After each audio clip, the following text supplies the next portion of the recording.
ખબર પડી જાય કે આ કડવીની લીલીએ એટલે દાદાના ઘોડામાં પોતરો રમતો હોય એટલે સમજી જવાનું કે આ ઘર કડવીનું. એક દાદાના ઘોડામાં પોતરો રમતો હોય એટલે સમજી જવાનું કે આ કડવીનું ઘર. અને સવારના 6 વાગે ઘરના આંગણામાં લુગડું હુકાતું હોય એટલે સમજી જવાનું કે આ કડવી. આ કોક આપણા ચારિત્રની નિશાની હતી. ઘરના ચારિત્રો એવા હતા કે ચારિત્ર કહીએ હતા કે આ પાટીદારનો ઉમરો છે, આ પાટીદારની ધરોહરતા છે. એટલે ઈ સંસ્કારો અને ઈ વિવેકતા ધીરે ધીરે ધીરે ધીરે આપણા ઘરમાંથી અને સમાજમાંથી જવા લાગી છે. આ રત્નાપર ગામ તમે મંદિરના ઉત્સવની અંદર તમે સાધુ સંતને બોલાવી અને સત્સંગ જો કરતા હો તો અમાર જેવો સાધુ પણ અપેક્ષા રાખે કે રત્નાપરમાં જન્માષ્ટમી જીવતી રહે. રત્નાપરની અંદર દિવાળી અને હોળી આવા તહેવાર જીવતા રહે. એટલે આવા સંસ્કાર હર ઘર હર વ્યક્તિ અને હર પરિવારની અંદર જીવતા રહે. એ જ આશા અને એ જ વિશ્વાસ લઈ કરી અને હું વાંઢાએ અહીં આવ્યો છું અને એ વિશ્વાસનું બીજારોપણ કરી અને જઈ રહ્યો છું. ઉદ્ધવરામજી મહારાજને પ્રાર્થના કરું કે હે ગુરુદેવ, બીજ વાવ્યું છે, પાણી તમે પાજો, વટવૃક્ષ બની જાય. અને એ વગર આંખે વગર હાથે અને વગર પગે કામ કરી શકે એટલી એનામાં ક્ષમતા છે. એ મહાપુરુષોમાં જરૂર વાંઢાઈથી જો આજે એક સાધુ આવ્યો ને તો જરૂર અહીં ઉદ્ધવનાથની ચેતના રત્નાપરના સીમાડામાં જરૂર આંટો મારશે ને મારશે. એ આંટો મારશે. હવે ઈ ચેતનાને ગામમાં ખાલી આંટો મરાવો કે ગામની અંદર બેસાડવું એ ગામની જવાબદારી છે. આજે હું સડક બતાવી ગયો, સમાધિવાળાને આ રત્નાપરનો ઝાંપો બતાવી દઉં છું. હવે ઈ ઝાંપામાં ઈ મહાપુરુષની ચેતનાને બેસાડવી કે ન બેસાડવી તમારા હાથની બાજી છે. ભગવાન શ્રી કૃષ્ણ હસ્તિનાપુર ગયા હતા. ઈ સડક જોઈ વિદુરજીની અંદર ક્ષમતા હતી ને તો ભગવાન પોતે સામેથી દોડીને ગયા. એટલે દુર્યોધન બનવું કે વિદુર બનવું એ આપણા હાથની બાજી છે. તમે દુર્યોધન બનવું હોય તો દુર્યોધન પણ બની શકશો અને વિદુર બનવું હોય તો વિદુર પણ બની શકશો. તમને મેં વિદુર નીતિ બતાવી છે, મેં તમને વિદુરનો પથ બતાવ્યો છે. એ પથ ઉપર ચાલશો ને તો જેવી રીતે વિદુરની કુટિયામાં વગર તેડાવે ભગવાન શ્રી કૃષ્ણ ગયા અને વિદુરની કુટિયામાં વગર નોતરે અને વગર પીરસે ભગવાન જેમ જમ્યા ને એમ તમારા રસોડાની અંદર પણ એ સ્વાદ લેવા જરૂર આવશે. અને જો ગુરુ આવશે ને તો નારાયણ છેટો નથી. જો આપણા ઘર સુધી, આપણા સમાજ સુધી ને આપણા પરિવાર સુધી જો ગુરુનું પગલું પડ્યું ને તો ભગવાનનું પગલું દૂર નથી. શાસ્ત્ર પણ પુકારીને કહે છે. શાસ્ત્ર પણ પુકારીને ભગવાન શ્રી કૃષ્ણને ઋષિ મુનિઓ પૂછ્યું. એક વખત ભગવાન શ્રી કૃષ્ણને ઋષિ મુનિઓ પૂછ્યું. ક્યારે ઋષિ મુનિઓ ક્યારે પૂછ્યું કે ભગવાન અતિ રાજી હતા. ભગવાન અતિ રાજી હતા. અને એ ક્યારે કે ભગવાન શ્રી કૃષ્ણ વિશ્વ પિતાનો સત્સંગ સાંભળીને વિષ્ણુ પિતાનો સત્સંગ સાંભળીને આવ્યા. અને વિષ્ણુ પિતા જ્યારે 5 પાંડવોને ધર્મનો ઉપદેશ આપતા હતા અને ભગવાન કૃષ્ણ પણ એ ઉપદેશ સાંભળીને અતિશયનું મન પ્રફુલ્લિત હતું. ત્યારે ઋષિ મુનિઓએ ભગવાન કૃષ્ણને પૂછ્યું કે કલિયુગની અંદર, કલિકાલની અંદર તમારા નિવાસ સ્થાનની જગ્યા બતાવો, કે તમારા નિવાસ સ્થાનની જગ્યા બતાવો.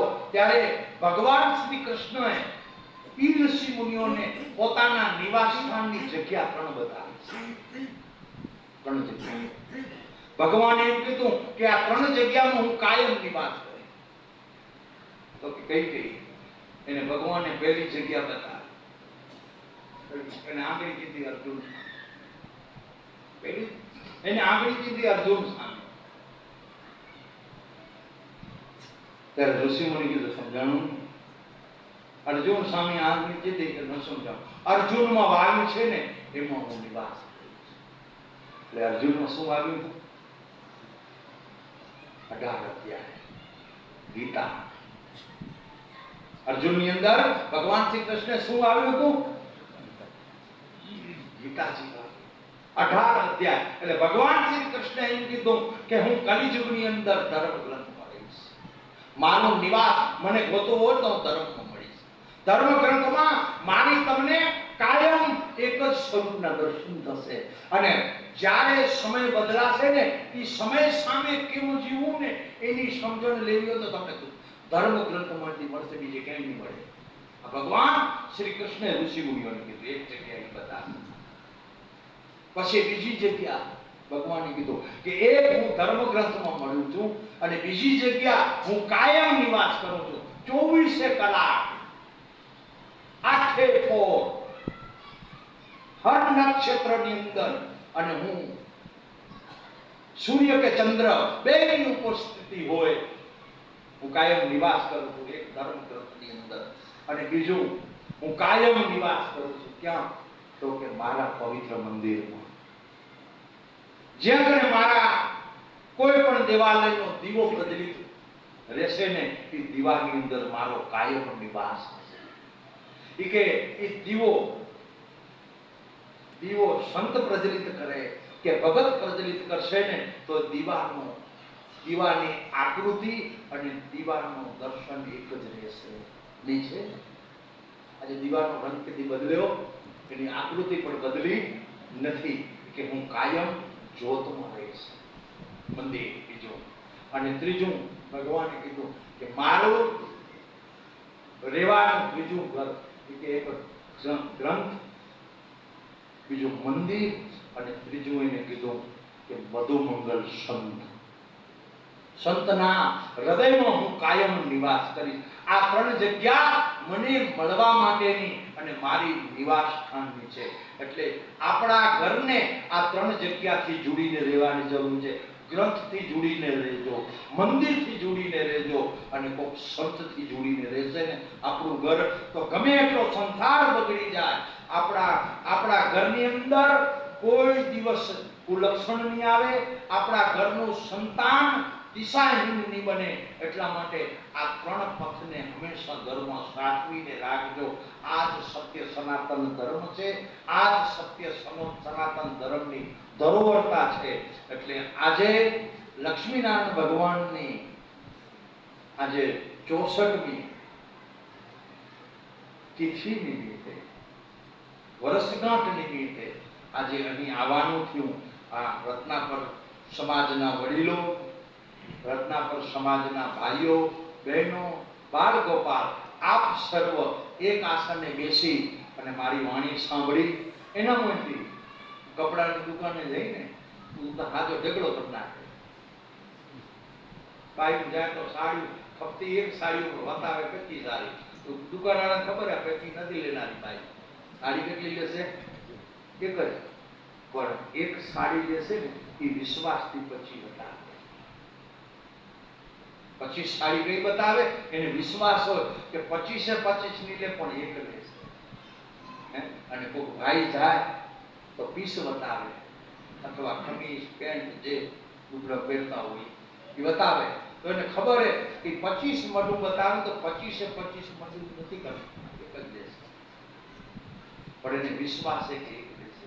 એમ આજે મેં તમારી આગળ ઘણું બધું પીર્યું, પણ વિશ્વાસ કે ઘણું પીર્યું, બધું નહીં તો થોડુંક કાંક લેવા. અને કાંક જો લેશો ને તમે તો હમણાં હું આડાએ જઈને હોઈ રહીશ. હમણાં મંદિરમાં દર્શન કરવા નહીં જવું. હમણાં મંદિરે સમાધિ મંદિર બંધ થઈ ગયા. હમણાં જઈ સુઈ ગઈ. સવારના મંગલામાં ઉઠીશ ને તઈ જો કાંક તમે લો ને એવું પીરણ હશે ને તો સમાધિના દર્શનને લાયક રહી તો મારા મય લાયકાત રહેશે.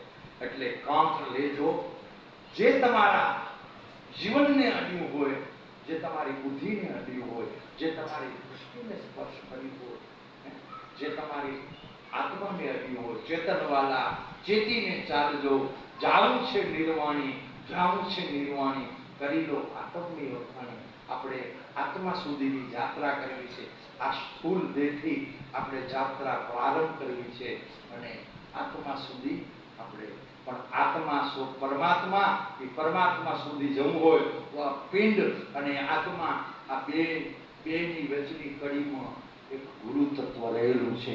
એ ગુરુ તત્વ આપણે બેની ઓળખાણ કરાવી શકશે. એટલા માટે આજે ગુરુજનોની કૃપાથી અહીં આવવાનું થયું અને ગુરુજનોએ જે મને પીરસ્યું એ મેં તમને પીરસ્યું. આજે સમય થોડો વધારે થઈ ગયો પણ એ વિષય બે હતા રહી ગયા, ઘંટનાદ અને ભગવાનનો ઘુમટ. થોડી પ્રસંગ કહેતા થોડો સમય લાગશે. આવતી સાલ આવું ને? આવું આવતી સાલ આવી છે ને વચમાં એક